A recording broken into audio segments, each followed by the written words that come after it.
Hey, this is Christina Feliciano with Feliciano and Friends, and we have Aaron Ward on today. He is a former pro athlete. He has 3 Stanley Cups. He is a radio host. He has his own business. He does a ton of things, and we're really excited for him to join us and talk about how he got so successful and where he is today. So thank you for joining us, or Happy me. to be here. All right, so let's get a little background. So you're Canadian. You grew up in Canada. Tell us a little bit about your childhood and how hockey became part of your life. Uh, so hockey, there's a stereotype out there. There's igloos in hockey. That's what's associated with Canada. Yeah. No igloos, but it is one of those things that as you grow up, it's seemingly just like football is kind of everywhere here in the States. Same for hockey. There's usually outdoor rinks that are maintained in everybody's community. So it's one of those like those nationalistic sports that you grow up, you want to be part of it.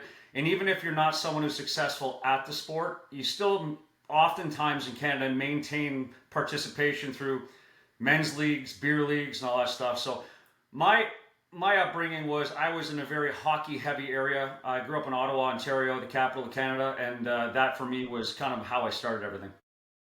Okay, and then when did you go into the NHL? How old were you? And what was that process? And So was it always a dream of yours? I'm sure, right? every Yeah. kid, yeah. So more or less, I mean, you grow up, you have your favorite team. Generally, it's located where you are. Ottawa, where I grew up, we didn't have a team at the time. So you either it was like the Yankees or the Red Sox. If you lived in Connecticut, same idea. You had to pick one. So I Okay. was a Leafs fan. I was uneducated as a kid. I regret picking that team. That's not my team anymore. But how I got there, grew up in Ottawa, played hockey till I was like 16 there, played junior hockey, got recruited by the University of Michigan, went to Michigan when I was 17, got drafted that after my freshman year, first round, the year Lindros was drafted, first round, fifth overall to Winnipeg. And then I left after my junior year. I ended up getting traded from Winnipeg to Detroit, and the agreement was that if the trade went through, I had to leave school. And I mean, honestly, when someone tells you that your dream's on the cusp of happening, of course you're going to leave school. And I made my father a promise that I would complete my college degree, but I'm still not quite there yet. You can still do it. There's still time. I was still time. Oh yeah, Yeah. I saw someone in one of the marching bands locally in North Carolina. I think the guy was 72, so I think that I've got 20 years You at still have least. time. So I had told some of the guys that were coming in today that you had won 3 Stanley Cups, and they were like, "Oh my gosh, that's amazing!" So what did that feel like? Were they all equally as exciting? Like that is for anyone that follows hockey, that is a dream, and to have 3 is such an accomplishment. And what did that feel like? So honestly, I feel like I didn't appreciate it when I was younger. It happened so soon in my career. I made the team Yeah. in 93, but I was up and down between the minors, and I finally made it permanently in 96, 97. We won the first year, and Oh, then we won the next year. And one beginner's of the luck. things that I didn't learn to appreciate was the process, right? It's much harder. Hmm. There's guys that are in the Hall of Fame right now that have never even sniffed the Stanley Cup Finals. Yeah. I went with the team in 95, the Stanley Cup Finals. We lost to Jersey, won, and then there was the gap. So in 2002, when I got traded to Carolina, I ended up playing my old team, Detroit, the Detroit Red Wings, the team I'd just come from in the finals. They beat us, and I thought that was it. Never a chance Yeah. again. The odds don't have it in there for me. So in 05, 06, we made it, and I was in my 30s, and that reflective component of you get closer to the end of your career, you start to absorb and appreciate the process and the experiences and the people around you. And so, Hmm. yeah, they were different. I was more mature and capable of understanding exactly what was in my grasp and what I was on the cusp of doing. And when we won, I mean, I celebrated like it Yeah. deserved to be Quite a bit. celebrated. Nice. And then also, you were nominated for the King Clancy Memorial Trophy. And what did that mean to you personally? Because that's a big deal as well. I think that's a testimony to the influences of my life, right? So growing up, I think my father and mother were decently influential in terms of philanthropic endeavors. But when I got to college, I had a Hall of Famer coach by the name of Red Berenson, and Red got us in college. You're a college kid, and you think to yourself, like, I'm going to go play hockey, I'm going to go to school, and that's about the extent of it. But he ingrained in us that you've got Hmm. to use your platform, you got to use your influence, whatever status, whether it be effort or celebrity, you've got to use it for good. And he used to bring us to Mott Children's Hospital. And Hmm. that was where I got the bug to realize that you can do good no matter what stage of your life you're at. especially with a platform of hockey. So I continued that on. And what King Clancy Award is, it's a nomination by the team based on your on-ice and off-ice influence on the game and your community. And so that was it. And it was an endorsement. I will tell you, I'd completely forgotten. I had to go back and ask our PR director of the Carolina Hurricanes. To make sure. Was I up? And he's like, yeah, you forgot. So he sent me the clipping. So yeah, it was. Well, good. Well, congratulations. For us is an honor.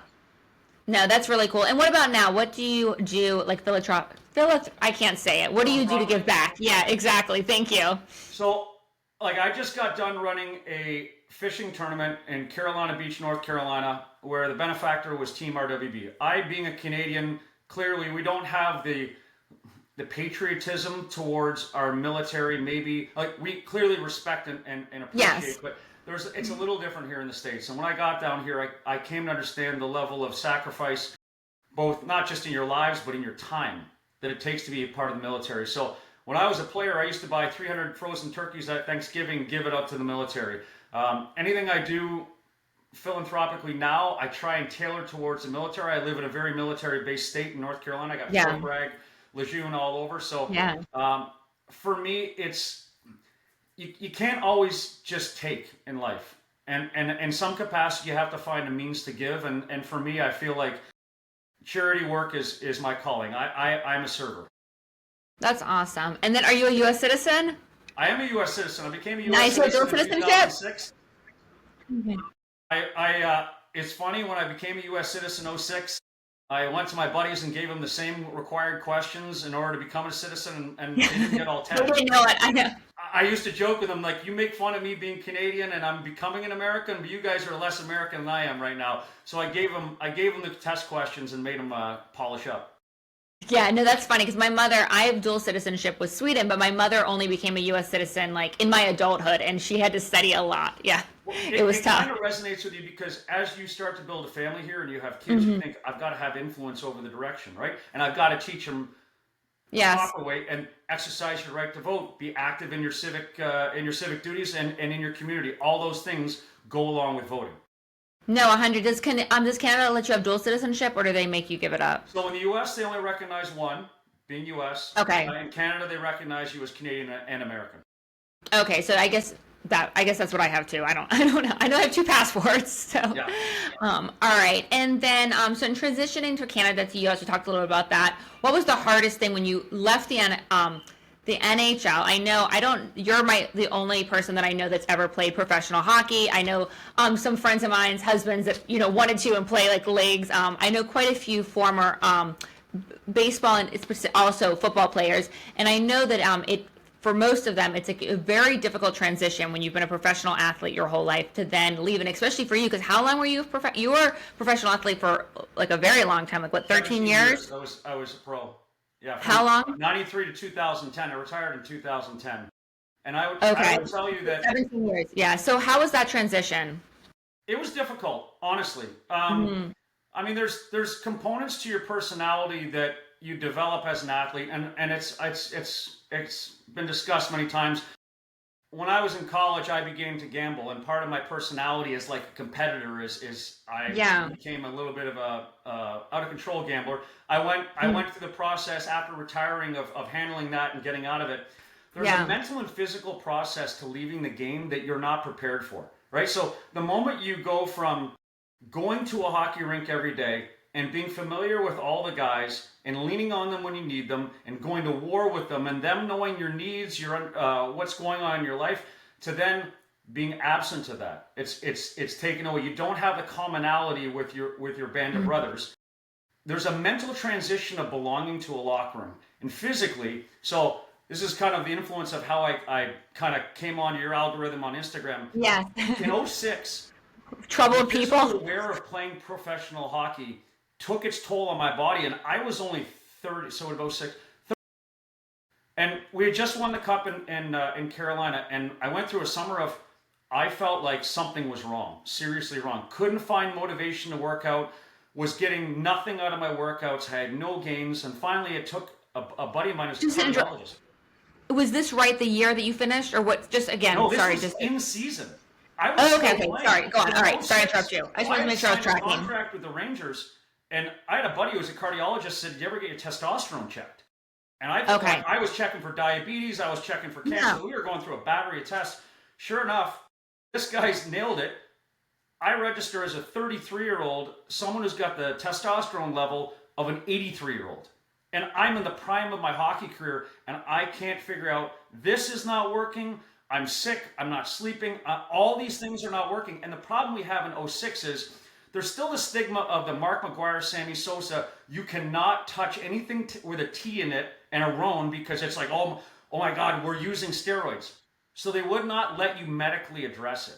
And it took till I got out of the game, knowing that this is something I was battling, to step in and reach out. And I mean, there's ways to address it, both injections, pellets, and Yeah, for sure. I got managed testosterone replacement.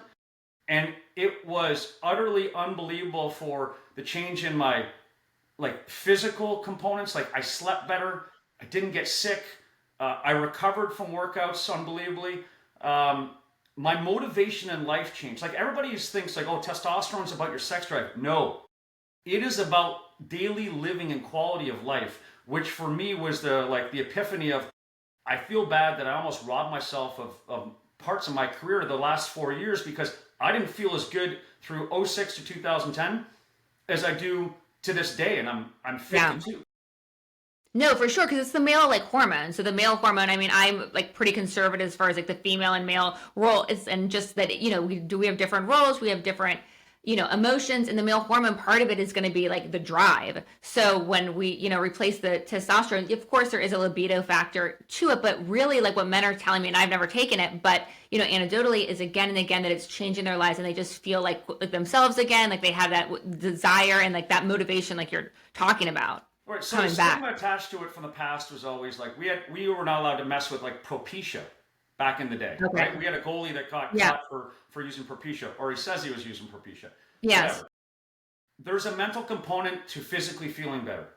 And Hmm. I tell all my buddies, like, go get your testosterone checked because of the fact that when you feel normal, your level of happiness, it shows. You feel it. 100%. Yeah. Yes. No, for sure. And then, so you're on it now, and like you look great. Can you mind saying how old you are? I'm 52. Yeah, and you look I'm great for 52, 52. and So, I yeah. played hockey at 227 pounds, and right now I weigh about a buck 98. I weigh 198 pounds. I mix in normal things like I fast in the mornings. I Okay. don't eat till usually after 12:30. If I can get to 2 p.m., I try to get there. All I do is I drink coffee to pass that time. I'm smart with my meals. I don't go crazy. I will have beers with my friends.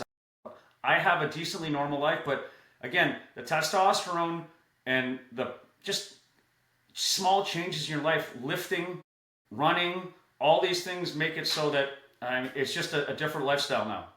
I'm Yeah, sad and to let say, me I honestly would tell you some of my athletic trainers might say I'm in better shape now than I was when I played. believe it. I mean, I just believe it just from like even for myself. Like you like it. You look great. And then let me ask you, how much do you work out a day? Physical activity. Do you think it's an hour? Truthfully, so Yeah. Truthfully, yeah. like I'll usually so I started my knees are sore, so I started ruck walking. Ruck is depending on I carry a 40-pound weight on my back and I walk to probably 20 to 30 minutes a day Okay. somewhere. And then I started getting into running and I kind of vacillate between them. Lifting, I pick two body parts every single day and lift if I do chest, I'll do two separate, so 3 sets, two separate exercises. And it's amazing once you stay on your regimen and you're smart about what you're doing, how quickly this transition happens. Yeah, the reason I'm asking is because I always recommend to people, and people think that it's so like unachieved or just that it's so wild that I say 1 hour. I recommend 1 hour a day, 7 days a week of some sort of physical activity. And people think when they hear that that's wild, but I'm like, it's doable. And if you can make it part of your lifestyle. So I don't know if you do quite that, but I've noticed that most of the people that I know that are like 40, 50, 60 that are in really good shape, whether they realize it or not, they might not be like, I'm working out, but they're doing some sort of movement, physical activity, at least an hour, at least 5 days a week. You Greatest might not. motivation is But, change. Once you see change happen, then all of a sudden it's Mhm. like an addiction to doing it, and that's how you get the starting is always the toughest part. No, 100%. I mean, And then are there any other peptides or things that you're on? I think we've talked about before. Are you an NAD? I've used L-carnitine. I'm just slowly like what I'm Yeah. what I'm attempting to Dabbling? do is seeing what I can do with my body, and I'm trying Yes. to like measure like one thing that happens. Like so that might be the next. Yeah, we talked about that. We talked about that a little Yeah. bit ago. Yeah, no, I love the NAD. That's an amino acid. So back to some of the hockey. What do you do now to stay connected with hockey? I know, I'm but all over just the the place. So I okay. work So for a yeah, company share called with us. SMT. SMT is more familiar to most people for the yellow line in football and the strike zone in baseball. We have the player and puck tracking in the National Hockey League. I work in team sales and analytics. I work in broadcast implementation and some of the coaching apps from that. I also do content for a few sites around. I have a daily radio show out of Montreal, which is the irony is I was a Boston Bruin, and when I transitioned out of hockey, I went to TV in Canada, and they put me in Montreal. I'm like, this is not going to work. It's like again, Yankees, Red Sox, and Yes, now it's almost like a family. Like the radio show, I know everybody personally there. I have a that's connection. cool. I do the drive time from 5 to 5:30 every single day for the last 12 years, and I actually thoroughly enjoyed it. It's not work. It's like getting an opportunity to express myself, get everything I want to think out. Yeah. I show a little more personality. I have a sense of humor. Might not come through here, but I kind of play a little bit on radio. So I'm connected with all of it. I still go to games and I run our alumni association. Well, I'm one of the guys that runs our alumni association here in Carolina. Okay, very cool. And then have you ever done coaching? So I have. When I got out in 2010, knowing the influence that coaches had on me. So here's the one thing why I jumped into it is a realization as a kid, as I stepped away and now I'm an adult, having influence over young individuals teaches them so many lessons. I'll go from I had great inspiring people who taught me to and motivated me to people that I didn't necessarily love, but it taught me that I had to maneuver different personalities in the world. I had to understand how to deal with conflict, deal with criticism. Maybe I didn't understand it. And that was, and the coaching component, every introduction to a new personality is what made me successful later in life because I had all those same coaches. I had guys who were personable when I played here in Carolina, and then I had the guy on the team behind me who was like a stickler and he was an old fuddy-duddy and he was big on control, but I was already schooled in dealing with a personality like that. So coaching, I've coached my kid all the way through. He's now out in Phoenix at Grand Canyon University playing hockey out there. I don't coach anymore, but I did for about 10 years. Okay, very cool. So I'm going to ask for one of my best friends. Her name is Marianne, and she has two twin boys, Dominic and Donovan, and they both, their dream is both to play professional hockey. They're in college. And what advice would you have for Dominic and Donovan that are, I think they're 19 now, and they are playing hockey, and they want to go to the pros? I would tell you that you have to be the student of the game. That just Okay. playing the game is one thing. You have to, whatever you're doing has to exceed the other people that are competing for the exact same position you are. So if they're getting up at 6 in the morning and they somehow are training or with a trainer, you have to do Mhm. that plus some. And that's Okay. the pro aspiration and the dream. It was way easier when we were younger. There was no level of conditioning expected by the time you got to training camp. You did it there. Nowadays, people are much smarter. The game has changed. So for them, the advice is don't box yourself into a corner. Don't set yourself up to think that you have to do just this one thing. That even includes like playing other sports. Work different muscles, right? If you play hockey, play lacrosse. It's a very similar sport. Learning to read the game. It's about teamwork. Find things that overlap into your sport and participate in them. Okay. And then how much with the NHL is connections? In terms of getting there, Yeah. zero. Okay, well that's good to Because know. here's the deal. Sorry, Person who Donovan and decides whether Dominic. you're good or not has a significant amount of money they're getting paid that's riding on them either deciding you're good or you're not. There is no Yeah, personal affiliation to players that exists because these are billion-dollar franchises. Like the that team makes down in sense. Florida right now, the Panthers have won it 2 years in a row. Mhm. The owner bought that team at 210 million, I think, and now it's worth 1.98 billion. You're a Wow. commodity. Athletes are a commodity and a piece of meat, and they got to understand that. There is no connection between whether you get to the pros or not, you have to perform or you're gone. Yeah, that makes sense. I mean, because it's a business, so that makes 100%. 100% of business. That's why, I mean, like everything, there's labor disagreements over a lot of money. We're all trying to get our piece of the pie. Yeah, for sure. So, well, thank you for doing that. I know they'll appreciate it. And then, what is, I'm trying to think, so we have a little bit of time left. Now that you are retired, I always ask people, what is their, like, to anyone that comes on, what is like your 5-year vision? So I'm a Christian. There's a verse in Psalms that talks about a man without a vision perishes. So I always think it's important for anyone to have a vision of the future. So what is like your 5-year vision for yourself? That's a really good question. I feel like sometimes you don't think that far out in the future, right? It's like you're. I do. Honestly, like the one thing I've learned, and my vision is more philosophical for how I live my life. Goes back again to what we talk about being of service. Yeah. I surround myself now with valuable people. Valuable, not they can do things for me. That's not what I have now kind of tightened my circle, and my vision is having the people around me having commonality in philosophy and aspirations. The old iron sharpens iron. I have it on my forearm in Latin. Yes. Proverb 27:17. That is kind of my 5-year vision of having that encompassing group of people around me that I will help and they help me. That's a really good question. I haven't really thought about that. Yeah. I feel like, here's the truth. There comes a point in your life, especially even as a man, where peace is your desire. And that for me is my 5-year plan is to have a very peaceful life. Not a lot of controversy, not carrying baggage, having empathy for people in my life, people not in my life. But hopefully my kids are graduated and healthy and happy, and I think that's for sure. That's honestly a really good question. I'm doing self-evaluation right now live, like, wow, I'm falling short here. I should know this. No, but it's interesting is because most of the people that come on, I mean, not all, but there's a lot of people that are kind of like me that are maybe like a little bit like earlier, or they have like a more of a peak that they're trying to get for the career. So often the answers have to do somewhat with career, sometimes, friends, family. But for someone like yourself, like you've achieved what most people would have as like their dream career. So it's actually interesting to ask someone like yourself that has, achieved the kind of merits of like what people would like dream to achieve, and then be like, okay, so what's your 5-year vision now? Because you continue to live. So it's actually kind of cool to hear your answer. That's a good, that's a good lead there. Yeah. I own a suppressor company that's going public, and I've always wanted, because for me, I always had someone guide me. I've had a coach, I've had a boss. This is going to be my first endeavor, being my own boss. I have 2 partners.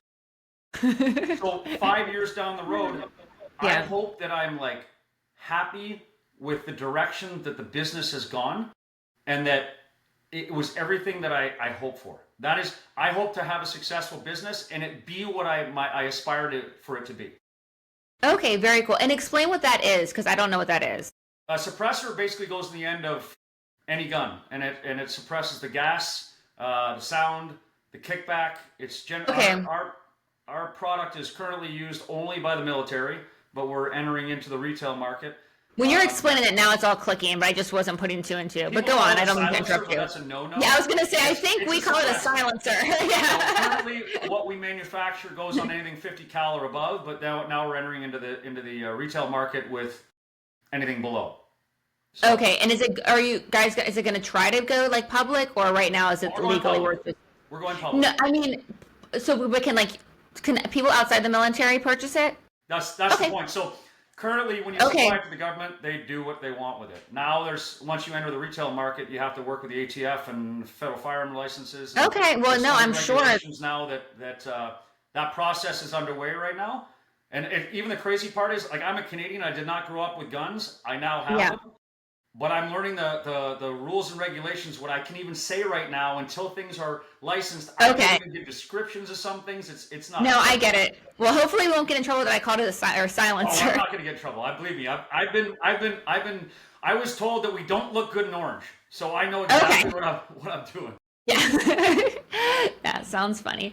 All right, and then the final question that I ask every other person too is, what is your favorite quote that you live by? And if you don't have to live by it, what's your favorite quote or saying? It could be a Bible verse, it doesn't have to, but just what's a quote or something that, resonates with you that you'd want to share? It's the one I might kill it because it's been in my mind forever. I don't know if I've manipulated it. It's the choose kindness because you never know what someone else is going through. And that for me is always like, if someone is even rude to me, my first thought is not like calling them a name. It is, I've conditioned myself now to look at someone and say, there's probably something behind that and they're probably struggling today. And it's made me a better father. It's made me a better friend. It's made me just a better overall person. That is tattooed in my brain. So that is the weird part about society now, about we talk about what we go through. Mm-hmm. It's amazing when someone, like you're a prime example, I'm an example. I've come out about things that have gone in my life. Once you share, you then open doors for people to feel comfortable and they can relate to you. And then you form a trustworthy bond. Well, they'll tell you stuff about their life because you are acknowledging you are a flawed human. God doesn't make perfect human beings.